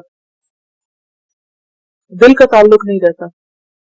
تو ایسے میں پھر جنت میں جا کے بھی اگر وہ روٹھے ہی رہیں تو پھر جنت کا مزہ تو نہ رہا. تو اللہ تعالیٰ جنت میں بھیجنے سے پہلے بدلہ دلوا کے ایک دوسرے کو دل صاف کر کے دھوکے کے اندر بھیج دیں گے. ربنا اغفر لنا ولاخواننا الذين سبقونا بالایمان ولا تجعل في قلوبنا غلا للذين آمنوا ربنا انك غفور رحیم. یہاں بھی یہ کہ غل دور کر دیں گے، اخوان بھائیوں کی طرح ہوں گے، علی سرر اونچی مسندوں پر، متقابلین ایک دوسرے کے آمنے سامنے، یعنی پھر صاف دل ہو کر ایک دوسرے سے وہاں ملیں گے۔ لا یمسہم فیہا نصب، وہاں ان کو کوئی کوفت نہ ہوگی، کوئی تھکن مشقت تکلیف نہ ہوگی، وما ہم منہا بمخرجین، اور نہ وہ اس سے نکالے جانے والے، جنت سے نکالے بھی نہ جائیں گے، ہمیشہ اس میں رہیں گے۔ سورۃ کہف میں آتا خالدین فیہا لا یبغون عنہا حولا، ہمیشہ اس میں رہیں گے، وہاں سے وہ کہیں جانا نہ چاہیں گے، کوئی بوریت نہیں ہوگی۔ حضرت خدیجہ کو اللہ تعالیٰ نے ایسے محل کی خوشخبری دی کہ جس میں کوئی تھکاوٹ نہ ہوگی۔ بخاری اور مسلم کی روایت ہے، نبی صلی اللہ علیہ وسلم نے فرمایا امرنی ربی، میرے رب نے مجھے حکم دیا، ان ابشر خدیجہ، کہ میں خدیجہ کے لیے خوشخبری دوں، ببیت، ایسے محل کی، ایسے گھر کی، من قصب، جو موتیوں کا ہے، لا صخب، جس میں نہ کوئی شور ہے، فیہ، اس میں، ولا نصب، اور نہ کوئی تکان۔ دنیا کے گھروں میں ان دونوں چیزوں سے آپ نہیں بچ سکتے۔ سہولت کے لیے مشینیں لاتے ہیں، وہ مشینیں شور ہی مچاتی رہتی ہیں، سارا سکون درہم برہم ہو جاتا ہے، اور پھر چاہے مشینوں سے بھی کام لیں تو تھکاوٹ کے مارے کچھ انجوائے نہیں کر سکتے، لیکن وہاں پر یہ دونوں چیزیں نہیں ہوں گی۔ اور یہ ایک عورت کو بشارت ہے جس نے کیا کیا تھا، صرف اپنی نمازیں نہیں پڑھی تھی، دین کے لیے ہر طرح کی قربانیاں کی۔ نبئ عبادی، میرے بندوں کو خوشخبری دے دو، انی انا الغفور الرحیم، کہ بے شک میں غفور الرحیم ہوں، لیکن ساتھ ہی وان عذابی، اور بے شک میرا عذاب، هو العذاب العلیم، وہ دردناک عذاب ہے۔ تو دونوں چیزیں یاد رکھو، قصور معاف بھی ہو سکتے ہیں اور پکڑ بھی ہو سکتی ہے، اس لیے بے فکر ہو کے زندگی بسر نہ کرنا، ڈرتے رہنا، اور شیطان دشمن سے بچ کے رہنا۔ چلیے تلاوت سنتے۔